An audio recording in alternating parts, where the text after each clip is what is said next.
Hey everybody, one of the most widely read industry blogs for the mobile free-to-play gaming industry is called Deconstructor of Fun.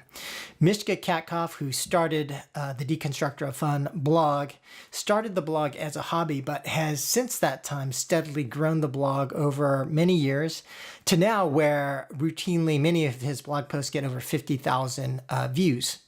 So I wanted to talk to Miska today about, some of the benefits of having started the blog, why he started the blog in the first place in terms of the origin story and the original motivation for starting the blog, what allowed the blog to become so popular, and what's the future in terms of where the blog is headed and some of the things that he's going to be doing with the blog. And just for readers out there to know, I actually started guest posting on Deconstructor of Fun last year. It's been a great experience. And we also started a podcast. Well, I started a podcast with Miska last year as a segment on Deconstructor of Fun called This Week in Games. And so hopefully you will check out his blog and also please check out the podcast. Anyway, without further ado, we'll take it over to our video interview with Miska Katkoff of Deconstructor of Fun.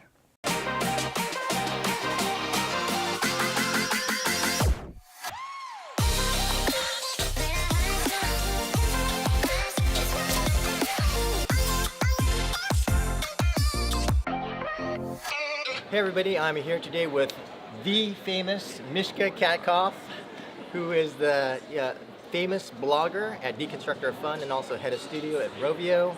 But I wanted to talk to you about your blog, Miska, because when I think about the mobile games industry, you are definitely one of the most famous people that I know, and in terms of blogs, Deconstructor of Fun is probably the most well-read, most recognizable blog.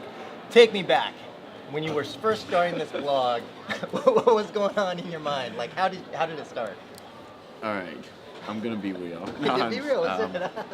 So, the blog started pretty much from taking notes. As working as a PM, you always deconstruct different games, and I've noticed that all the deconstructions that I did when they weren't like prior to the blog, they weren't too good because I did it kind of for myself and I wasn't putting the effort to it. I was playing a game and I was thinking that I kind of learned something, but in all honesty, the way I learn is by writing. So I had back in the days, it was my ex-girlfriend. She was running some kind of beauty blog or something like that. The blogging was pretty new back then. And then I'm like, that's interesting. I'll open up a blog as well. It'll be about games. so I kind of got the idea from her. And I just started putting my notes in there, writing about stuff. Really didn't care about how much traffic I'm getting or anything like that. It was honestly just notes for myself, and they were better because they were public. And it originally blew up through CSR racing. So that was kind of the first top grossing game that everybody was talking about, everybody was playing. And people were talking about that at the studio, and I was working at Rovio back then. And I remember one of the designers talking about, like, everybody had their opinion. And it was kind of, I was like, okay, I can get into this discourse in this small channel of designers and PMs around me, or I could just write what I think about it to this blog that I started. So I wrote it, and it went super viral, and everybody read it, and everybody at work read it. So it was kind of interesting that instead of having these one-on-one discussions on lunch and whatnot, you just have this, you create your opinion and write it down, you break it down, and then you make it public, and then suddenly everybody talks about what you said instead of what everybody, which is just weird. But I kept on going with that. I kept on, writing more stuff, and I remember writing about Clash of Clans, and that one got like 500,000 clicks. So it definitely went pretty viral. And then how long were you writing, or before like the turning point with the CSR racing post? I don't remember. I think a month or two. Do you have any idea why it went viral or how? Yeah, it was a big game. So okay. It's the same thing still with the blog. People read, like our readers, I mean, you know it, but our readers are only interested in money. Yep. They're interested in why a game makes money. They're interested in what does the market look like so that they can make money. They are not interested in cool games. They're not interested in games that are, like, interesting. They're not interested in graphics. They're not interested in anything else but money. Right. And that's the motto of the site as well. It's because fun is serious business. So we focus on writing mainly about why somebody makes money. Yeah. We also are not interested in why somebody is not making money. Yeah. And then how has the blog benefited you? Like, what do you think are the main advantages from having the blog become popular and people starting to recognize you? I mean, there's goods and bads in it as well. So, of course, it gives you, it differentiates you on the market, on the job market. And of course, there's a lot of opportunities. Yeah. There's a lot of opportunities to engage with people, to discuss things. So it's great in that. As a learning tool, it's fantastic. Writing deep. You've done Idle Heroes, for example. That was one of the best ones we've had in 2017. Yeah, 2017, I think you wrote it, or 17. And you probably learned a lot by writing that piece. Yeah. And you formulated your ideas, so if somebody wants to talk about RPGs, you could smoke them pretty easily because you formulated it. And it's not about how many hours you've played, just you've had the time to think about it and write your opinions down. So through that, of course, it has helped in the terms of making you a better game developer, a better designer, a better product manager, and a better general manager, just by understanding the business. And the negative side is like people do like to hate. It's just, I mean, I post stuff and I just close it down. I don't care about the comments. I don't even look at the numbers of views we get. Okay. Only if other people are writing the post, then I kind of tell them like, hey, good job, this reached this many. I don't care at all how many views my posts get. But you get automatically some hate. People are like, oh, he's just a blogger. That's the typical thing. He's just a blogger. They want to diss you through that, and I'm like, listen, bro, you write a blog. Tell me how that goes. Write a one article. Right. Tell me how that works in the middle of your own work and games.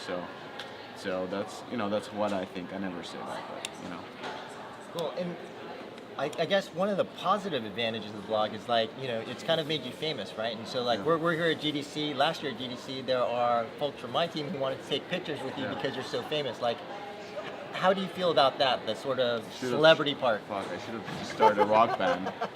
These groupies are nothing. I'm just kidding. Yeah, it's of course it's really great. I'm kind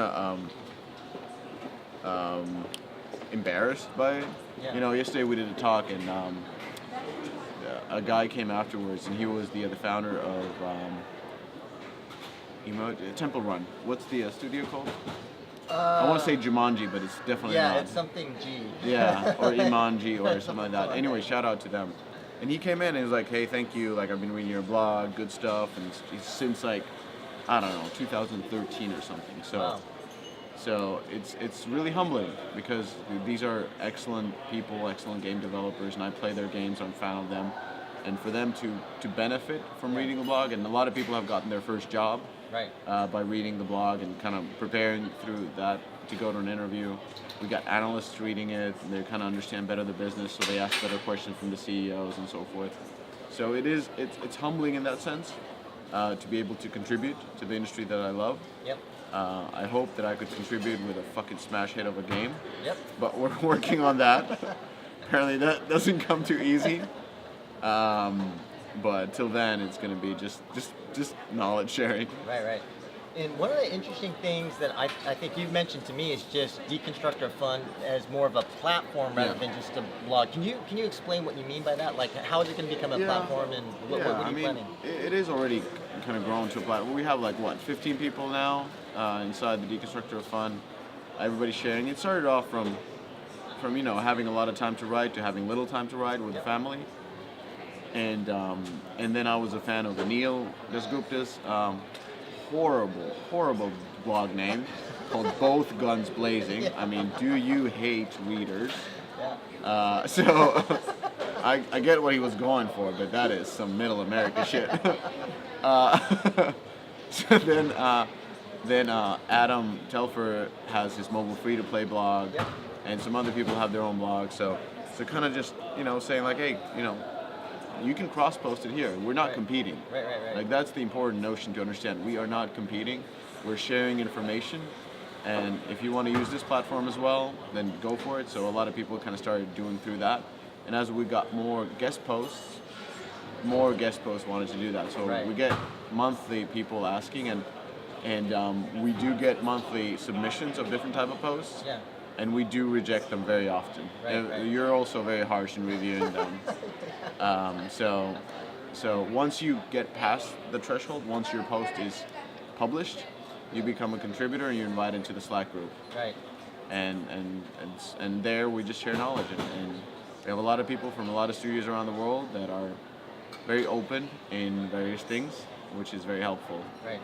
So I have a personal theory that the whole notion of like a paper resume is dead. Mm-hmm. That really what in the future that people are going to be evaluated more on what I'm calling like the digital footprint, like your work, your thinking, your analysis, kind of open in whether it's a blog post or podcast or something like that. Like, would you agree with that notion? And is that a good motivation to have a blog or something like that, just so that people future employers could evaluate you? I'd say you have to approach it just like artists approach ArtStation. They create awesome concept arts, awesome 3D like everything, and they post it publicly to the ArtStation just to get visibility, just to get notified, just to get sometimes positive feedback from what they're doing. Designers, product managers, product people, we don't have that. Right. So this should be considered like ArtStation. This is our version. We spend hours and hours on perfecting our craft and sharing it freely with with the group, and of course that generates opportunities for people. A lot of people from the blog have gotten their next jobs by participating, by writing, and getting noticed, and people, you can't. It is in a sense like you have your resume, but it's also like a work sample. Yes, exactly. When you look at it, you're like, okay, this person really understands this. Right.